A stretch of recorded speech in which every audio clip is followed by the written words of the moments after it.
अऊज़ुबिल्लाहि मिनश्शैतानिर्रजीम बिस्मिल्लाहिर्रहमानिर्रहीम। आज हम आरसीसी एंड कंक्रीट टेक्नोलॉजी का नेक्स्ट लेक्चर स्टार्ट करेंगे, जो मेरे ख्याल में लेक्चर 4 है। और इस लेक्चर में हम शॉर्टक्रीट के बारे में पढ़ेंगे कि शॉर्टक्रीट क्या है। तो सबसे पहले आते हैं डिफिनीशन की तरफ, तारुफ की तरफ। तारुफ से पहले आप दो चीजें जान ले कि मोर्टर क्या है और कंक्रीट क्या है। तो आप लोगों ने ये पढ़ा है कि कंक्रीट में हम बुनियादी तौर पर तीन चीजें इस्तेमाल करते हैं: वाटर, सीमेंट एंड एग्रीगेट्स। फिर एग्रीगेट्स दो किस्म के होते हैं, fine aggregates and course aggregates. जब हम मिक्सचर में सीमेंट, पानी, fine aggregate and coarse aggregate ये चारों इस्तेमाल करते हैं, तो इस मिक्सचर को हम फिर कहेंगे कंक्रीट। अगर हम मिक्सचर में पानी भी इस्तेमाल करते हैं, सीमेंट भी इस्तेमाल करते हैं, फाइन एग्रीगेट भी इस्तेमाल करते हैं, ये तीन चीजें इस्तेमाल करते हैं, लेकिन कोर्स एग्रीगेट इस्तेमाल नहीं करते, तो जिस मिक्सचर में कोर्स एग्रीगेट के अलावा और सब कुछ होते हैं, तो इस कंक्रीट को हम कहेंगे, इस मिक्सचर को हम कहेंगे मोर्टर। तो मोर्टर और कंक्रीट में क्या फर्क है? फर्क सिर्फ ये है कि कंक्रीट में कोर्स एग्रीगेट्स होती हैं, जबकि मोर्टर में कोर्स एग्रीगेट्स नहीं होती। यही फर्क है। अब आते हैं शॉर्टक्रीट की तरफ। शॉर्टक्रीट क्या है? जब हम मोर्टर या कंक्रीट दबाई हुई हवा के असर से, जिसे हम क्या कहते हैं, पिन्यूमेटिकली का मतलब है दबाई हुई हवा के असर से, हम जब कंक्रीट या मोर्टर हाई स्पीड पे किसी ऑलरेडी तैयारशुदा सतह पे अप्लाई करते हैं, तो इसको हम क्या कहते हैं? शॉर्टक्रीट कहते हैं। फिर से बता रहा हूं, जब हम कंक्रीट या मोर्टर किसी प्रॉपरली प्रिपेयर्ड सरफेस पे हाई स्पीड से अप्लाई करते हैं, तो इसको हम क्या कहते हैं? शॉर्टक्रीट कहते हैं। आप इधर देख सकते हैं, इधर इस फिगर में, इधर ये कंक्रीट हम इस इंस्ट्रूमेंट के थ्रू इधर हाई स्पीड पे इस सरफेस पे अप्लाई करते हैं, आप देख सकते हैं। तो इसको हम क्या कहेंगे? ये या कंक्रीट होगी या मोर्टर होगी। और जिस सतह पे हम इसको अप्लाई करते हैं, वो सतह क्या होनी चाहिए? प्रॉपरली तैयार होनी चाहिए। वो सतह प्रॉपरली प्रिपेयर्ड सरफेस होनी चाहिए। इस पे हम जब कंक्रीट या मोर्टर हाई स्पीड पे अप्लाई करते हैं, तो इसको हम क्या कहते हैं? शॉर्टक्रीट कहते हैं। ठीक है। अब शॉर्टक्रीट के और नाम्स भी है, जिसको हम क्या, तो ये वो इधर है स्प्रेड कंक्रीट। वो कंक्रीट जो हम स्प्रे की शक्ल में अप्लाई करते हैं, उसको हम क्या कहते हैं? स्प्रेड कंक्रीट कहते हैं। अब स्प्रेड कंक्रीट के भी फिर दो किस्म होते हैं। एक होता है वेट स्प्रेड कंक्रीट, दूसरा है ड्राई स्प्रेड कंक्रीट। एक है वेट का मतलब है नम स्प्रेड कंक्रीट, एंड दूसरा है ड्राई मींस सूखा स्प्रेड कंक्रीट। तो और इसी तरह मोटर के भी अकसाम है, स्प्रेड मोटर। तो फिर स्प्रेड मोटर के भी दो अकसाम हो गए, wet spread motor and dry spread motor. ठीक है।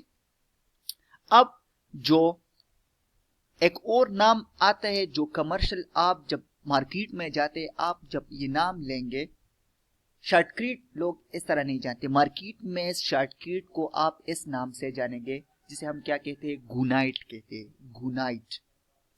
और ये गुनाइट असल में क्या चीज होता है, ये गुनाइट ड्राई स्प्रेड कंक्रीट को कहते हैं। मार्केट में ड्राई स्प्रेड कंक्रीट को गुनाइट कहते हैं।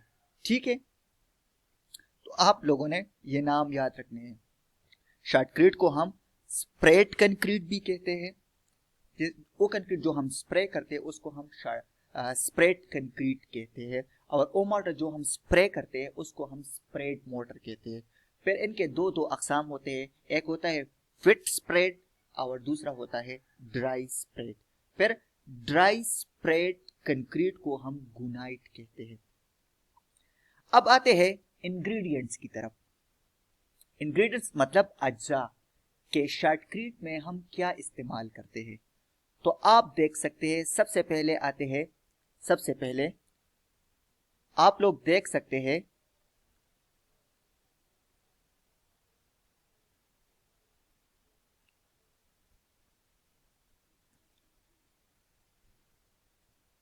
आते हैं इंग्रेडिएंट्स की तरफ। तो इंग्रेडिएंट्स में सबसे पहले, जिस तरह आप लोगों ने कंक्रीट में पढ़ा है, तो इसमें एग्रीगेट्स इस्तेमाल होते हैं। एग्रीगेट्स का क्या मतलब है, sand and gravel, fine aggregate and coarse aggregate. अब अगर मोर्टर तैयार करना है तो इसमें कोर्स एग्रीगेट नहीं डालना है। अगर कंक्रीट तैयार करना है तो इसमें आप कोर्स एग्रीगेट डालोगे। ठीक है, अगर आप किसी कंक्रीट का, क्योंकि कंक्रीट में आप दोनों इस्तेमाल करते हैं, सैंड भी और ग्रेवल भी, मींस फाइन एग्रीगेट भी और कोर्स एग्रीगेट भी। तो अगर आप कंक्रीट का वजन कर लो, मींस मिसाल के तौर पे आपने 100 kg कंक्रीट उठाया, तो इस 100 kg कंक्रीट में तकरीबन 75 kg वजन सैंड और बजरी का होगा, और ये जो बाकी 25 kg वजन होगा ये सीमेंट और पानी का होगा, और अदर आपने जो चीजें इस्तेमाल की उनका होगा।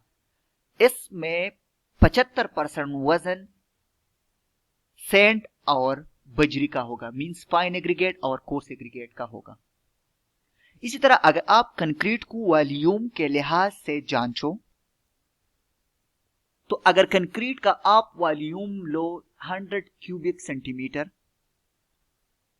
तो इसमें 65% वॉल्यूम किसका होगा, fine aggregate and coarse aggregate का, और इसके अलावा जो होगा 35% ये सीमेंट और पानी और ऊन और दूसरी चीजों का होगा। तो आपने देख लिया कि वेट के लिहाज से कोर्स एग्रीगेट और फाइन एग्रीगेट कंक्रीट का 75% होता है तकरीबन, और वॉल्यूम के लिहाज से fine aggregate and coarse aggregate concrete का 65% होता है। ये याद रखना है आप लोगों ने। तो ये इसका मतलब ये है कि एग्रीगेट्स कंक्रीट का सबसे अहम जुज है। ये कंक्रीट में इतना होता है, इसके बगैर कंक्रीट नामुमकिन है। ठीक है, तो आप, और अगर आप, फिर आपने देखना है कंक्रीट चूंकि दो हालात में होती है, एक है फ्रेश स्टेट और दूसरा है हार्डन स्टेट। तो अगर आप फ्रेश स्टेट में देखें तो उसमें है वर्किबिलिटी। तो अगर आप कंक्रीट में एग्रीगेट्स चेंज करोगे तो कंक्रीट की वर्किबिलिटी भी फ्रेश हालत में चेंज होगी। इसी तरह एग्रीगेट्स को तब्दील करने से कंक्रीट की जो सख्त हालत में प्रॉपर्टीज होगी, मिसाल के तौर पे स्ट्रेंथ हो गई, ड्यूरेबिलिटी हो गई, ये एग्रीगेट्स को चेंज करने से चेंज होगी, ये प्रॉपर्टीज, ये खसूसियात। तो आपने एग्रीगेट्स को अच्छी तरह से जांचना है यूज करने से पहले कंक्रीट में। क्लियर है? इसके बाद है सीमेंट एंड वाटर। ठीक है, तो शॉर्टक्रीट में हम सीमेंट भी इस्तेमाल करते हैं और पानी भी इस्तेमाल करते हैं। इसमें शॉर्टक्रीट में आपने जो वाटर सीमेंट रेशो, वाटर पानी और सीमेंट का जो रेशो होता है, जो तनासुब होता है, वो आपने 0.4 से लेके 0.5 तक रखना होता है। क्योंकि अगर आप इसके अलावा कोई और रेशो इस्तेमाल करोगे तो आपके साथ मसाइल पैदा होंगे। क्योंकि वाटर टू सीमेंट रेशो बढ़ने से, अगर ये रेशो आप बढ़ाओगे तो कंक्रीट कमजोर होती जाएगी। इसी तरह अगर ये रेशो आप कम करते जाओगे तो कंक्रीट की कुव्वत बढ़ती जाएगी। लेकिन मसला यह है कि कुव्वत तो बढ़ती जाएगी लेकिन उसकी वर्केबिलिटी कम होती जाएगी, उधर मसला पैदा होगा। इसलिए आपने वाटर टू सीमेंट रेशो की एक खास वैल्यू रखनी होगी, जो आपने 0.4 और 0.5 के दरमियान रखनी होगी। ठीक है। इसी तरह स्ट्रेंथ पे भी, क्योंकि वाटर सीमेंट रेशो का असर स्ट्रेंथ पे भी होता है, वर्केबिलिटी पे भी होता है, ड्यूरेबिलिटी पे भी होता है। ठीक है। तो आपने वाटर सीमेंट रेशो को एहतियात को केयरफुली सेट करना होगी कि हम वाटर सीमेंट रेशो क्या रखें। आपने इस रेंज के अंदर रखना होगी, 0.4 से लेके 0.5 तक। ठीक है।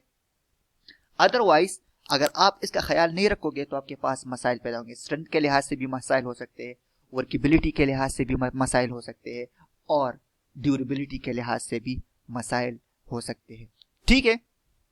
तो आपने इन सब का ख्याल रखना होगा। अब आते हैं कंक्रीट में हम जो सीमेंट और वाटर और एग्रीगेट्स के लिहाज से हम जो और चीजें इस्तेमाल करते हैं उनको क्या कहते हैं? उनको हम एडिटिव्स कहते हैं। कंक्रीट में एग्रीगेट्स, सीमेंट और वाटर के अलावा जो चीजें हम इस्तेमाल करते हैं उनको हम क्या कहते हैं? सप्लीमेंटल फाइन मटेरियल, या इसको हम एडिटिव्स भी कहते हैं। अब ये क्या है? मिसाल के तौर पर स्लेग हो गया, फ्लाई ऐश हो गया, सिलिका फ्यूम हो गया, ये हम शॉर्टक्रीट में इस्तेमाल करते हैं मुख्तलिफ मकासद हासिल करने के लिए। मुख्तलिफ मकासद के लिए हम इनको शॉर्टक्रीट में इस्तेमाल करते हैं, ये एडिटिव्स।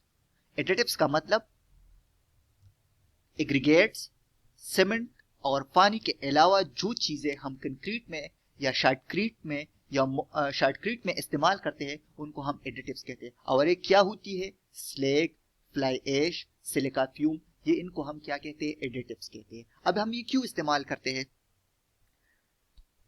हम चाहते हैं कि हम कंक्रीट की जो ड्यूरेबिलिटी है, जो देरपा होने की खासियत है, हम उनको बढ़ाए। तो इसके लिए भी हम एडिटिव्स का इस्तेमाल करते हैं। ठीक है। कंक्रीट में, शॉर्टक्रीट में एक्स्ट्रा चीजें इस्तेमाल करते हैं ताकि हम इसकी ड्यूरेबिलिटी को बढ़ाए।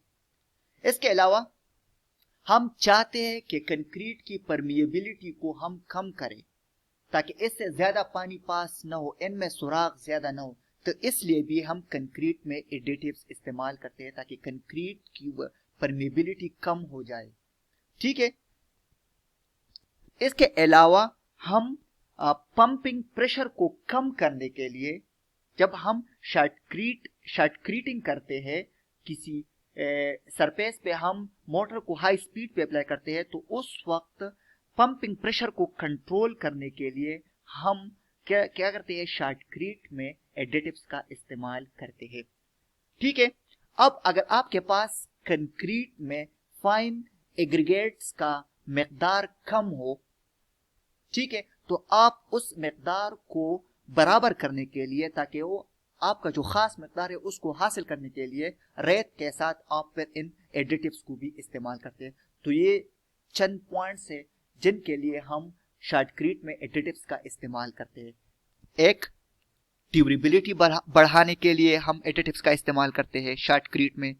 दूसरा, परमिएबिलिटी कम करने के लिए हम कंक्रीट में, शॉर्टक्रीट में हम इस्तेमाल करते हैं। इसी तरह हम पंपिंग प्रेशर को कम करने के लिए इसका इस्तेमाल करते हैं। इंशाल्लाह नेक्स्ट लेक्चर में हम और